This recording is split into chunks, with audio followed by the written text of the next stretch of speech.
Richard Coleman stood in his backyard on that Sunday morning, watching his twin sons Jake and Tyler argue about who would flip the burgers on the grill. At 58 years old, Richard had seen many things in his life, but nothing made him happier than watching his boys together. Even at 28 years old, they still acted like kids sometimes, and it always brought a smile to his weathered face. The February air was cold, but the sun was shining bright over their small house in Millfield, Ohio. Richard pulled his jacket tighter around his chest and felt the familiar tightness that had been bothering him for the past 2 years. His heart wasn't what it used to be, but he tried not to let it show. His wife Linda was already worried enough, and his sons would fuss over him even more if they knew how bad some days really were. Jake finally won the argument about the grill, probably because Tyler let him win. That was how it always worked, with the twins. They looked exactly the same, with their father's brown hair and their mother's green eyes, but their personalities were slightly different. Jake was the more serious one, always thinking about others and wanting to help. Tyler was the joker, always making people laugh, but just as caring as his brother. Richard watched Jake carefully arrange the burgers on the grill, while Tyler went inside to help their mother Linda with the salad. This was their Sunday tradition. Every week, no matter what, the whole family got together for dinner. Richard had started this tradition when the boys were little, and even now that they were grown men with their own lives, they never missed a Sunday. Linda came outside carrying a big bowl of potato salad, with Tyler right behind her holding plates and forks. She had been Richard's wife for 32 years, and she still looked beautiful to him. Her hair was gray now and she had laugh lines around her eyes, but she was the same woman he had fallen in love with when they were both 25 years old. "Richard, you should sit down," Linda said, giving him that look she always gave him when she was worried. "Let the boys handle everything today." "I'm fine, honey," Richard replied, but he did sit down in one of the plastic chairs they kept on their small patio. The truth was, he was feeling more tired than usual lately. The doctors had told him his heart was getting weaker, and he needed surgery soon. The thought scared him, but he tried not to think about it too much. Jake brought over a plate of food and sat down next to his father. "Dad, we need to talk about Tuesday," he said quietly so his mother wouldn't hear. Tuesday was the day Richard was scheduled for his heart surgery. The doctors said it was routine, but Jake was a paramedic, and he knew that no surgery was ever really routine. "There's nothing to talk about," Richard said, taking a bite of his burger. "It's a simple procedure. I'll be home by Wednesday, probably complaining about the hospital food." Tyler sat down on Richard's other side. "We both took the day off work," he said. "We're going to be there with you and Mom." Richard felt a warm feeling in his chest that had nothing to do with his heart problems. His sons were good men. Jake worked as a paramedic for the county, driving an ambulance and saving lives every day. Tyler was a firefighter in the next town, running into burning buildings when everyone else was running out. Richard was proud of both of them, but sometimes he worried they had chosen such dangerous jobs because of how he had raised them. When the boys were growing up, Richard had always taught them to help others. He worked in construction, building houses and fixing things for people in their community. On weekends, he volunteered at the local youth center, teaching kids how to use tools safely and helping them build things with their hands. He always told Jake and Tyler that a man's worth wasn't measured by how much money he made, but by how much he helped the people around him. "You boys don't need to take time off work," Richard said. "People need you. There might be emergencies." "You're our emergency right now," Jake said firmly. "Everything else can wait." Linda looked over at them from where she was cleaning up the grill. "What are you three whispering about over there?" "Nothing, Mom," Tyler said quickly. "Just guy talk." Richard smiled. His sons were trying to protect their mother from worrying just like he did. Linda knew about the surgery, of course, but she didn't know how scared Richard really was. At his age, with his heart condition, any surgery carried risks. The doctors had explained everything to him, using words he didn't fully understand, but he got the basic idea. His heart was like an old car that needed some repair work to keep running. The afternoon passed slowly and peacefully. They talked about work, about the weather, about Tyler's latest dating adventures. Tyler was always meeting new women, but none of them seemed to stick around for very long. Jake was more serious about relationships, but he hadn't found the right person yet either. Richard sometimes worried that his sons spent too much time taking care of other people and not enough time taking care of themselves. As the sun started to set, Richard felt the familiar tightness in his chest again. He rubbed his hand over his heart, trying to make it feel better. Linda noticed immediately. "Richard, are you okay?" she asked, standing up quickly. "I'm fine," he said automatically. But Jake was already moving toward him, his paramedic training kicking in. "Dad, what's wrong?" Jake asked, checking Richard's pulse. "Nothing's wrong," Richard said, feeling embarrassed. "Just a little tired, that's all." Tyler was on his feet too now, both sons looking worried. Richard hated when they looked at him like that, like he was fragile and might break at any moment. He had been strong his whole life, working with his hands, building things, taking care of his family. It was hard to accept that his body was getting weaker. "Maybe we should call the doctor," Linda said, wringing her hands. "No," Richard said firmly. "I'm having surgery on Tuesday. That will fix everything. I just need to rest until then." The boys helped him into the house and made sure he was comfortable in his favorite chair. Linda brought him a glass of water and his heart medication. As his family fussed over him, Richard felt both grateful and sad. He loved them so much, and he wanted to be around to take care of them for many more years. Tuesday's surgery was supposed to make that possible. That night, as Richard lay in bed next to Linda, he thought about his life and his family. He had been lucky to have such a good wife and such wonderful sons. Whatever happened on Tuesday, he knew he had lived a good life. He just hoped he would have many more years to enjoy watching Jake and Tyler grow into the men they were becoming. Tuesday morning came too quickly for the Coleman family. Richard woke up at 5 in the morning even though his surgery wasn't scheduled until 10. He couldn't sleep anymore. His heart was beating fast, but not because of his medical condition. He was nervous, though he would never admit it to Linda or the boys. Linda was already awake too. She had been lying there for hours, staring at the ceiling and worrying. She got up quietly and went to the kitchen to make coffee. She needed to keep her hands busy or she would start crying again. She had cried enough last night after Richard fell asleep. By 7 o'clock, Jake and Tyler were both at their parents' house. They had come early to drive their parents to the hospital. Jake brought donuts from the bakery downtown. Tyler brought fresh orange juice. Neither Richard nor Linda felt like eating, but they appreciated their sons trying to make the morning feel normal. The drive to the hospital was quiet. Linda sat in the front seat next to Jake, who was driving. Richard sat in the back with Tyler. Everyone was thinking the same thoughts, but nobody wanted to say them out loud. What if something went wrong? What if this was the last time they would all be together like this? At the hospital, they had to fill out lots of paperwork. Richard's hands were shaking a little as he signed his name on form after form. A nurse came to get him at 9:30, saying they needed to prepare him for surgery. Linda kissed him goodbye, trying not to let him see her tears. "I'll see you in a few hours," Richard told his family. "Don't worry about me. I'm tougher than I look." Jake and Tyler watched their father walk away with the nurse. He looked smaller somehow, wearing the hospital gown and slippers instead of his work clothes and boots. Tyler put his arm around his mother's shoulders as they found seats in the waiting room. The surgery was supposed to take 2 hours. The doctor had explained that they needed to clear some blocked arteries around Richard's heart and maybe put in a small device to help his heart beat better. It sounded scary, but the doctor said he had done this same surgery hundreds of times. For the first hour, everything seemed fine. The nurse came out once to tell them that Richard was doing well, and the surgery was going according to plan.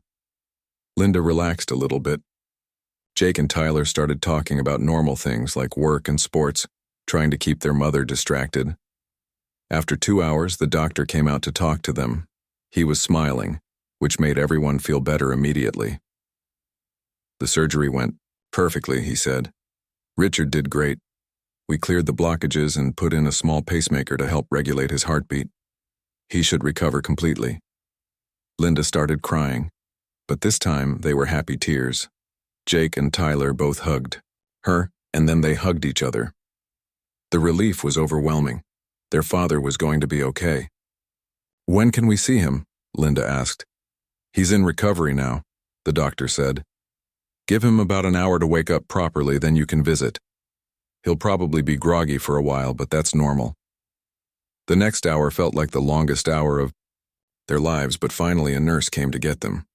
She led them down a long hallway to the recovery room. Richard was lying in a hospital bed with wires and tubes connected to him, but his eyes were open and he was smiling weakly. "How do you feel, honey?" Linda asked, taking his hand. "Like I got hit by a truck," Richard said, his voice rough from the breathing tube they had used during surgery. "But I'm alive, so I guess that's good." Jake and Tyler stood on either side of the bed. "Dad, you scared us," Tyler said. "Don't ever do that again." "I don't plan to," Richard replied. "The doctor says I should feel much better in a few weeks. Maybe I can start working again part-time." They stayed with Richard for about an hour until he started getting tired. The nurse said he needed to rest and that they could come back in the evening. Linda didn't want to leave, but Richard insisted that she go home and get some lunch. "I'm not going anywhere," he told her. "I'll be right here when you get back." Jake and Tyler convinced their mother to go to the hospital cafeteria for something to eat. Linda hadn't eaten anything all day, and she was starting to feel weak. The cafeteria was on the first floor, and they took the elevator down together. The food wasn't very good, but Linda managed to eat half a sandwich. Jake had coffee and Tyler had a piece of pie. They were all feeling much better now that the surgery was over and Richard was okay. They started making plans for helping him recover at home. "I can stay with you and Dad for the first week," Jake offered. "I have some vacation time saved up." "We can take turns," Tyler said. "I can cover the weekends." They were talking and laughing, feeling relaxed for the first time in days. That's when they heard the announcement over the hospital speakers. "Code blue, room 314, code blue, room 314. Jake's face went white. Room 314 was Richard's room. They ran to the elevator, but it was taking too long. Jake found the stairs and they ran up 2 flights, Tyler and Linda right behind him. When they got to the hallway, they could see doctors and nurses rushing in and out of Richard's room with machines and equipment. A nurse stopped them from going into the room. "Please wait here," she said firmly. "The doctors are working." "What happened?" Linda cried. "He was fine when we left him." "I don't know," the nurse said. "Someone will come talk to you as soon as possible." They waited in the hallway for what felt like hours but was probably only 20 minutes. Finally, the same doctor who had done Richard's surgery came out. His face was different now. The smile was gone. "I'm very sorry," he said quietly. "Richard suffered a massive heart attack. We did everything we could, but we couldn't save him. He passed away at 2:47 this afternoon." Linda screamed. It was a sound Jake and Tyler had never heard their mother make before, a sound of pure pain and disbelief. Jake caught her as she started to fall. Tyler stood perfectly still for a moment, staring at the doctor. Then he started shaking his head. "No," he said. "No, that's not right. He was fine. We just talked to him. He was fine." The doctor explained that sometimes, even after successful surgery, the heart can't handle the stress. Richard's heart had been very weak, and despite their best efforts, it had simply stopped working. There was nothing anyone could have done differently. Jake was holding his mother, both of them crying. Tyler was still standing there, shaking his head and saying no over and over again. The nurse brought chairs for them to sit down, but Tyler wouldn't sit. "Tyler," Jake said through his tears. "Tyler, sit down." But Tyler wasn't listening. His face was very pale and he was breathing hard. "This isn't happening," he kept saying. "This isn't real." Then suddenly Tyler grabbed his chest and fell to the floor. Jake knelt on the cold hospital floor next to his twin brother, his hands shaking as he tried to find a pulse on Tyler's wrist. The hallway suddenly filled with the same doctors and nurses who had just tried to save his father. Jake's paramedic training kicked in automatically, but his heart was breaking as he started CPR on the person he loved most in the world. "Come on, Tyler," Jake whispered as he pressed down on his brother's chest. "Come on. Don't leave me too. The medical team took over, moving Tyler onto a stretcher and rushing him to the emergency room. Jake ran alongside the stretcher, still in shock from losing his father and now watching his twin brother fight for his life. Linda followed behind them, crying and calling Tyler's name. In the emergency room, Jake and Linda had to wait outside, while the doctors worked on Tyler. Jake paced back and forth in the hallway, his hands covered in his brother's blood from the CPR. A nurse brought him a towel to clean up, but he barely noticed. All he could think about was Tyler's face when the doctor told them about their father. Tyler had looked like someone had hit him with a hammer. After 45 minutes, the same doctor who had delivered the news about Richard came out again. His face told them everything before he even spoke. "I'm so sorry," he said softly. "We did everything possible, but Tyler's heart stopped and we couldn't get it started again. It appears he suffered cardiac arrest brought on by extreme emotional shock. Sometimes when people experience sudden, severe trauma, their heart simply can't handle the stress." Linda collapsed into a chair, sobbing so hard she could barely breathe. Jake stood there staring at the doctor, unable to process what he had just heard. 3 hours ago, he had been sitting in the cafeteria with his father and brother, making jokes and planning for the future. Now both of them were gone. "I don't understand," Jake said quietly. Tyler was healthy. He was a firefighter. He was in perfect shape. The doctor explained that emotional shock could affect anyone, regardless of their physical condition. The sudden loss of his father had put Tyler's body into such severe stress that his heart couldn't cope. It was rare, but it did happen sometimes when people experienced overwhelming grief. Jake sat down next to his mother and put his arm around her. They held each other and cried for a long time. The hospital staff left them alone, understanding that they needed time to process what had happened. In one day, Jake had lost half his family. He was now the only son left to take care of his mother. By evening, word had started to spread around Millfield. Jake had called his Uncle Pete, Richard's brother, who lived 2 towns over. Pete rushed to the hospital and helped Jake with the practical things that needed to be done. They had to make phone calls to the funeral home, to Richard's workplace, to Tyler's fire station, and to Jake's ambulance service. The news spread quickly through their small town. Richard had worked construction in Millfield for over 30 years. He had built houses, fixed roofs, and helped repair the damage after storms. Everyone knew him as a hard worker and a good man who would help his neighbors whenever they needed it. Tyler worked in the next town, but many people in Millfield knew him too, especially from his volunteer work with the Youth Baseball League. By Wednesday morning, the story was on the front page of the local newspaper. The headline read, "Father and Son Die Same Day. Community Mourns Double Tragedy." The article told about Richard's successful surgery and sudden heart attack, and about Tyler's collapse from emotional shock. The reporter interviewed several people who knew the family. "Richard Coleman was one of the best men I ever knew," said Bill Murphy, who had worked construction with Richard for 15 years. "He taught my son how to use power tools safely, and he never asked for anything in return. This family has been hit by something terrible, and we all need to help them however we can." Captain Steve Roberts from Tyler's fire station said, "Tyler saved 3 people from a house fire just last month. He ran into that burning building without thinking about his own safety. He was a hero, and we're going to miss him terribly." Dr. Susan Walsh, who worked with Jake at the ambulance service, told the reporter, "Jake is one of our best paramedics. He's saved countless lives over the years. I can't imagine what he's going through right now, but we're all here to support him." And his mother. The phone at Linda's house didn't stop ringing.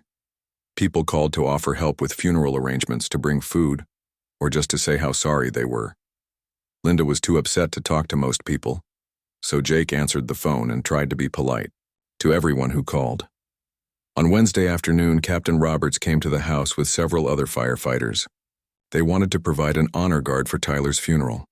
They explained that when a firefighter died, especially one who had died so young, the department liked to give them a proper send-off with full honors. "Tyler was family to us, Captain," Roberts told Jake and Linda. "We'd like to have 6 of his fellow firefighters carry his casket and we want to present you with the flag from his fire truck. Jake's ambulance service offered something similar for Richard, even though he hadn't worked there. They knew how proud Richard had been of Jake's work, and they wanted to honor the father of one of their own. The offers of help kept coming. The owner of the local flower shop said she would provide flowers for free. The restaurant where the family used to eat Sunday breakfast sometimes offered to cater the reception after the funeral. Even people who had barely known Richard and Tyler wanted to help somehow. Jake felt overwhelmed by all the kindness, but also guilty. How could he accept so much help when other families had lost people too and didn't get this kind of support? His mother reminded him that Richard had always helped others when they needed it, and now it was their turn to let people help them. On Thursday, Jake met with the funeral director to make arrangements. The hardest decision was whether to have one funeral service or two separate ones. Jake couldn't bear the thought of two different services, two different trips to the cemetery, 2 different days of saying goodbye. It felt wrong to separate his father and brother now when they had been so close in life. "I think Dad would want to be with Tyler," Jake told his mother. "They died on the same day. Maybe they should be buried on the same day too." Linda agreed, though it meant the funeral would be much larger and more complicated. They chose Saturday for the service, which would give people time to make arrangements to attend. The funeral director suggested using the biggest church in town, St. Mary's, because he expected a large crowd. By Friday, it was clear that even St. Mary's might not be big enough. The local radio station offered to broadcast the service live so that people who couldn't get into the church could still participate. The mayor announced that flags around town would fly at half-staff on Saturday as a mark of respect. Jake spent Friday evening writing a eulogy for his father and brother. It was the hardest thing he had ever had to do. How could he put into words what Richard and Tyler had meant to him and to everyone who knew them? How could he stand up in front of hundreds of people and talk about the 2 most important people in his life without completely breaking down? As he sat at his kitchen table with a blank piece of paper, Jake realized that he wasn't just writing a eulogy. He was saying goodbye to his old life and trying to figure out how to start a new one without the 2 people who had always been there for him. Saturday morning arrived gray and cold, with snow clouds hanging low over Millfield. Jake woke up in his childhood bedroom at his mother's house, where he had been staying since Tuesday. For just a moment, he forgot what day it was. Then he remembered, and the heavy feeling settled back into his chest like a stone. Linda was already awake, sitting at the kitchen table with a cup of coffee she hadn't touched. She was wearing the black dress she had bought for the funeral, but her hair wasn't done yet and she wasn't wearing makeup. She looked older than her 56 years, like she had aged 10 years in just 4 days. "Are you ready for this?" Jake asked, pouring himself coffee he didn't really want. "No," Linda said quietly. "I don't think anyone can be ready to bury their husband and son on the same day." Jake's Uncle Pete arrived at 8 o'clock to drive them to the church. More family members had come to town for the funeral, including Richard's sister Mary from California and Linda's brother Tom from Florida. The house had been full of relatives for the past 2 days, but this morning everyone was quiet and somber. The ride to St. Mary's Church took only 10 minutes, but Jake could see that the streets were already busy. People were walking toward the church from several blocks away, carrying flowers and wearing their best clothes. Some were people Jake recognized from around town, but many were strangers who had come from other places to pay their respects. When they arrived at the church, Jake was shocked by what he saw. The parking lot was completely full and cars were parked along the street for several blocks in every direction. People were standing outside the church in groups, talking quietly and waiting for the service to begin. Jake had expected a lot of people, but this was more than he had imagined. Father Martinez, the priest at St. Mary's, met them at the side entrance to the church. He had known the Coleman family for many years and had baptized both Jake and Tyler when they were babies. He looked sad, but also amazed by the number of people who had come. "I've been a priest for 30 years, Father Martinez told them, "and I've never seen anything like this. There are people here from 5 different towns. The fire departments from 3 counties sent representatives. Your father and brother touched more lives than you probably realize." Inside the church, Jake could see that every seat was taken. People were standing along the walls and in the back of the church. The local radio station had set up equipment to broadcast the service, and Jake could see the reporter sitting in the front row with his microphone. 2 caskets sat at the front of the church, both covered with American flags. Richard's casket was surrounded by flowers from his construction company and the youth center where he had volunteered. Tyler's casket was surrounded by flowers from the fire department and arrangements in the shape of firefighter helmets and axes. The service began at 10 o'clock with Father Martinez reading from the Bible. His voice carried clearly through the church and out to the people standing on the street who were listening through speakers that had been set up outside. Jake sat in the front row with his mother and the rest of the family, trying to stay strong for everyone else. Several people spoke during the service. Captain Roberts from Tyler's fire station talked about Tyler's bravery and his dedication to helping others. He told the story of the house fire where Tyler had saved 3 people, including a baby just a few weeks before he died. Tyler Coleman never hesitated when someone needed help, Captain Roberts said. He would run toward danger when everyone else was running away. He died the same way he lived, with his heart full of love for his family. Bill Murphy, Richard's co-worker, spoke about Richard's generosity and his willingness to help anyone who needed it. He told about the time Richard had worked for free to repair an elderly woman's roof after a storm, and how he had taught dozens of young men the construction trade over the years. Richard Coleman built more than houses, Bill said. He built character in everyone who worked with him. He showed us that being a good man means helping others even when nobody is watching. Then it was Jake's turn to speak. He walked slowly to the podium, carrying the speech he had written and rewritten. Several times, he looked out at the crowd of people who had come to honor his father and brother, and for a moment he couldn't speak. The church was completely silent, waiting for him to begin. My father Richard and my brother Tyler were the best men I ever knew, Jake finally said, his voice shaking a little. They taught me that life isn't about what you get, but about what you give. They taught me that family is the most important thing in the world, and that helping others is what makes life worth living. Jake talked about growing up with Tyler, about how they had done everything together, and how Tyler had always been there when he needed him. He talked about their father's wisdom and kindness and how Richard had taught them to be good men by showing them what goodness looked like. Tyler used to joke that we shared one brain because we thought so much alike, Jake said, and some people in the church smiled through their tears. I don't know how I'm supposed to think without him. I don't know how I'm supposed to live without either of them. But I know they would want me to keep helping people the way they did. They would want me to take care of our mother and to remember everything they taught me about being a good man.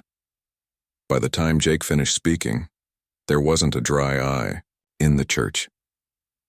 He walked back to his seat and sat down next to his mother, who squeezed his hand tightly. The service ended with the congregation singing Amazing Grace, Richard's favorite hymn. Then the pallbearers came forward. 6 firefighters in full-dress uniforms carried Tyler's casket, while 6 of Richard's construction co-workers carried his casket.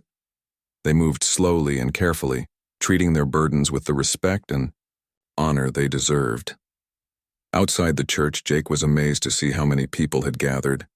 The street was lined with fire trucks from several different departments, their lights flashing silently.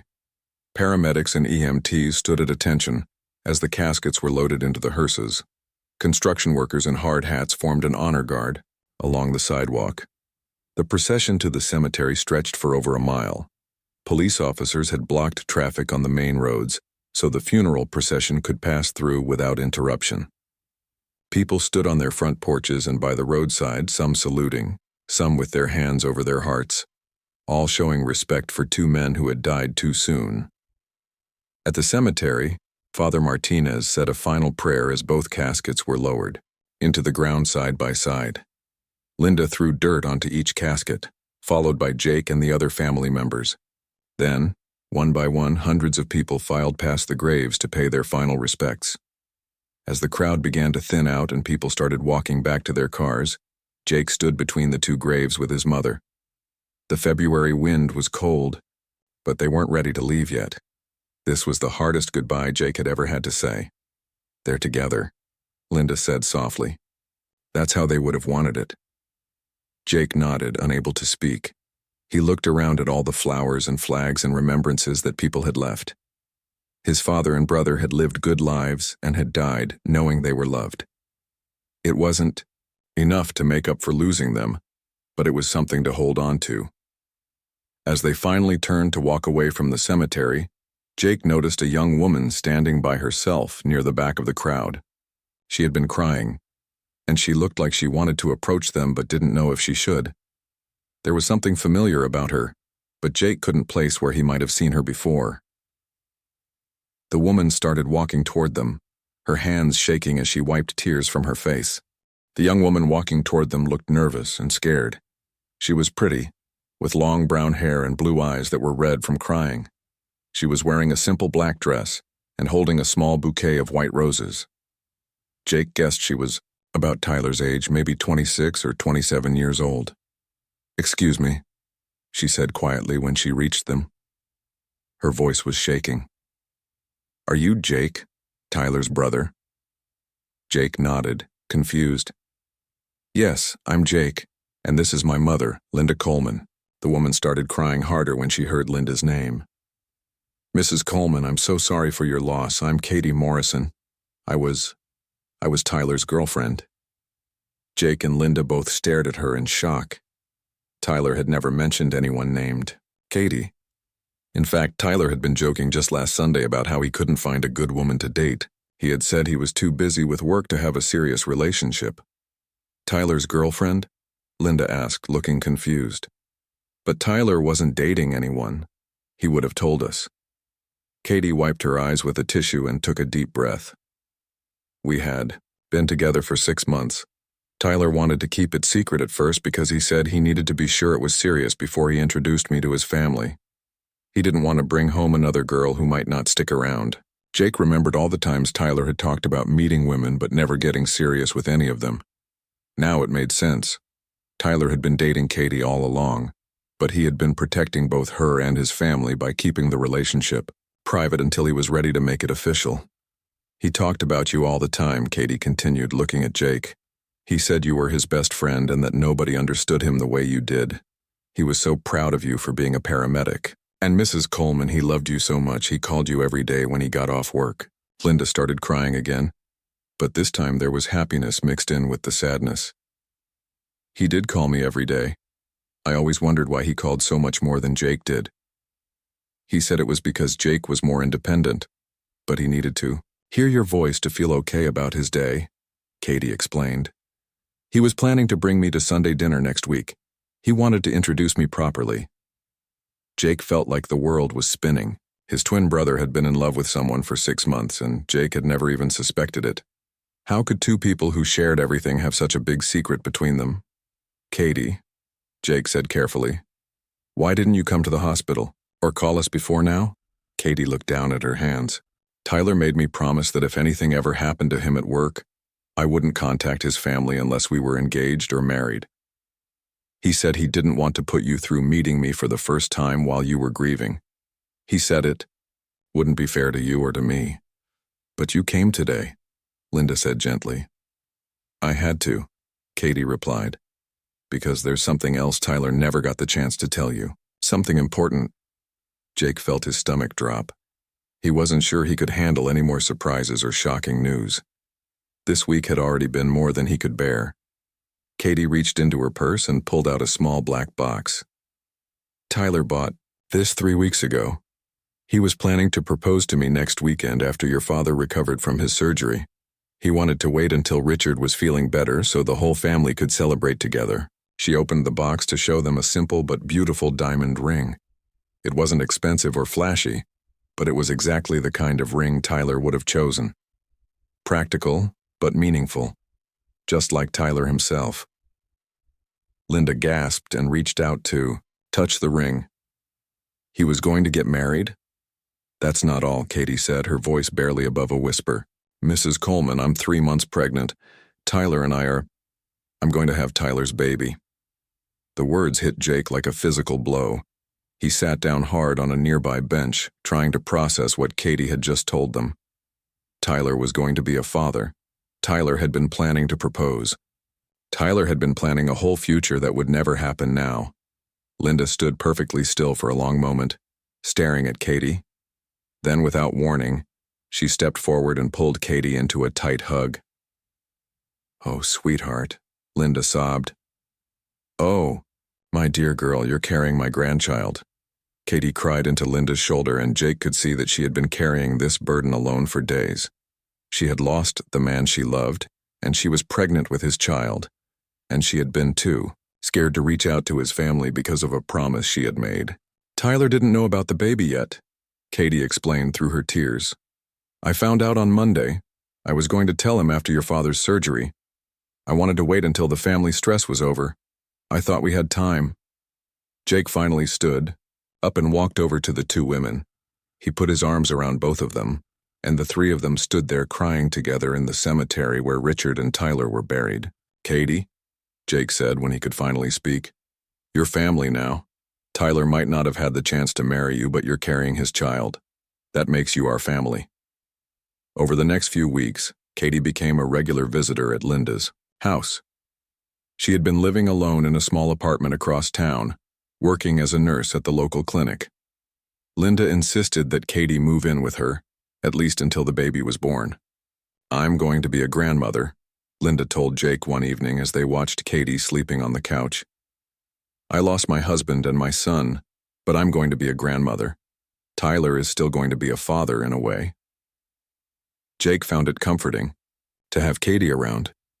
She had stories about Tyler that Jake had never heard, moments from the past 6 months when Tyler had been happy and in love. She told them about Tyler's plans for the future, how he had wanted to buy a house with a big backyard for children to play in. He said he wanted at least 3 kids. Katie laughed through her tears one night. "He said he wanted them to be as close as he was with you, Jake." 6 months later, Katie gave birth to a healthy baby boy. She named him Richard Tyler Morrison, honoring both the grandfather and father he would never meet. The baby had Tyler's green eyes and Richard's stubborn chin. When Jake held his nephew for the first time, he could see both his father and his brother in the tiny face. The people of Millfield embraced Katie and the baby as part of the Coleman family. The fire department set up a college fund for little Richard Tyler. The construction company where Richard had worked collected money to help Katie buy a house. The same community that had mourned the loss of Richard and Tyler now celebrated the new life that carried on their legacy. Jake quit his job as a paramedic and started a small construction business, using the skills his father had taught him. He wanted to build houses the way Richard had built them, with care and pride and attention to detail. His first project was building a house for Katie and the baby, with a big backyard just like Tyler had wanted. On Richard Tyler's first birthday, the whole extended family gathered at the cemetery to visit Richard and Tyler's graves. Katie placed flowers on both headstones while little Richard Tyler crawled around on a blanket nearby. The baby was just starting to walk, and he kept trying to reach for the flowers. "I think Tyler would have loved this," Katie said, watching her son play. "He always said family was the most important thing in the world." Jake picked up his nephew and held him close. The little boy looked so much like Tyler that it sometimes took Jake's breath away. But it also gave him hope. Richard and Tyler were gone, but their love and their values lived on in this little boy and in the family that had formed around him. "He's going to know all about his grandfather and his father," Jake promised Katie. "He's going to know what good men they were, and he's going to grow up to be just like them." As they walked away from the cemetery that day, Jake realized that while he had lost his father and his twin brother, he had also gained something precious. He had a nephew to love and protect, and he had Katie, who had become like a sister to him. The Coleman family was different now, but it was still a family. And that's what Richard and Tyler would have wanted most of all.